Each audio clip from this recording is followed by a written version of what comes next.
সবাই তোমাকে কষ্ট দেবে। তোমাকে শুধু এমন একজনকে খুঁজে নিতে হবে যার দেওয়া কষ্ট তুমি সহ্য করতে পারবে।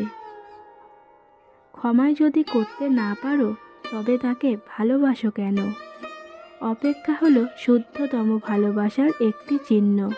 সবাই ভালোবাসি ভালোবাসি বলতে পারে, কিন্তু সবাই অপেক্ষা করে সেই ভালোবাসা প্রমাণ করতে পারে না। যৌবনে যার প্রেম হলো না তার জীবন বৃথা। ভালোবাসাটা হচ্ছে এক ধরনের প্রতিজ্ঞা। এই পৃথিবীতে প্রায় সবাই তার থেকে বিপরীত স্বভাবের মানুষের সাথে প্রেমে পড়ে। পৃথিবীতে অনেক ধরনের অত্যাচার আছে। ভালোবাসার অত্যাচার হচ্ছে সবচেয়ে ভয়ানক অত্যাচার। এই অত্যাচারের বিরুদ্ধে কখনো কিছু বলা যায় না, শুধু সহ্য করে নিতে হয়। কাউকে প্রচণ্ডভাবে ভালোবাসার মধ্যে এক ধরনের দুর্বলতা আছে। নিজেকে যখন তুচ্ছ এবং সামান্য মনে হয়, এই ব্যাপারটা নিজেকে ছোট করে দেয়। গভীর প্রেম মানুষকে পুতুল বানিয়ে দেয়। প্রেমিক প্রেমিকার হাতে পুতুল হন, কিংবা প্রেমিকা হয় প্রেমিকের পুতুল। দুজনে একসঙ্গে কখনো পুতুল হয় না। কে পুতুল হবে আর কে হবে সূত্রধর তা নির্ভর করে মানসিক ক্ষমতার উপর। মানসিক ক্ষমতা যার বেশি তার হাতেই পুতুলের সুতা। চট করে কারো প্রেমে পড়ে যাওয়া কাজের কথা না। অতি রূপবতীদের কারো প্রেমে পড়তে নেই, অন্যরা তাদের প্রেমে পড়বে, তাই নিয়ম। বাস্তবতা এতই কঠিন যে কখনো কখনো বুকের ভিতরে গড়ে তোলা বিন্দু বিন্দু ভালোবাসাও অসহায় হয়ে পড়ে। মাঝে মাঝে আত্মার সম্পর্ক রক্তের সম্পর্ককেও অতিক্রম করে যায়। ভালো লাগা এমন একটা জিনিস যা একবার শুরু হলে সব কিছুই ভালো লাগতে থাকে। ভালোবাসাবাসির জন্য অনন্তকালের প্রয়োজন নেই, একটি মুহূর্তই যথেষ্ট।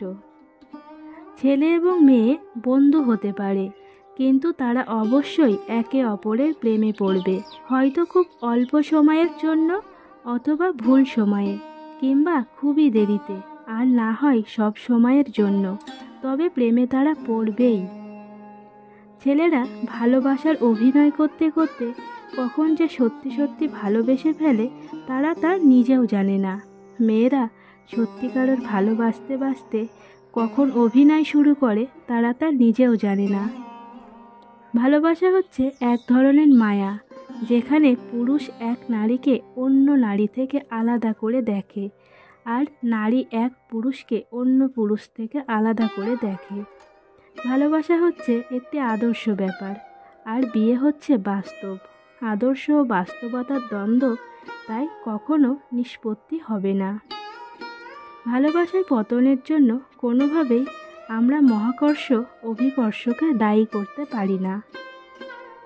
প্রেমের বেলায় ঘন্টার অনুপস্থিতিকে মাস, দিনের অনুপস্থিতিকে বছর ও অল্প সময়ের অনুপস্থিতিকে অনন্তকাল সময়ের অনুপস্থিতি বলে মনে হয়। একজন নারী হয় ভালোবাসে অথবা ঘৃণা করে, এছাড়া জানে না তৃতীয় কোনো পন্থা। ভালোবাসতে শেখো, ভালোবাসা দিতে শেখো, তাহলে তোমার জীবনে ভালোবাসার অভাব হবে না। যাকে ভালোবাসো তাকে চোখের আড়াল করো না। একমাত্র ভালোবাসা সারাতে পারে সব রোগ। পাখিরা বাসা বাঁধে লতাপাতা দিয়ে, আর মানুষ বাঁধে ভালোবাসা দিয়ে। মানুষের জীবন হলো একটি ফুল, আর ভালোবাসা হলো মধুস্বরূপ। ভালোবাসা এমন একটি প্ল্যাটফর্ম যেখানে সব মানুষ দাঁড়াতে পারে। ভালোবাসা দিয়ে মরুভূমিতে ফুল ফোটানো যায়। ভালোবাসা হচ্ছে জীবনের বন্ধু। যে ভালোবাসে কিন্তু প্রকাশ করে কম, সে ভালোবাসার ক্ষেত্রে প্রকৃত। অন্ধভাবে কাউকে ভালোবাসলে তার ফল শুভ হতে পারে না। ভালোবাসা দিয়েই কেবল ভালোবাসার ঋণ পরিশোধ করা যায়।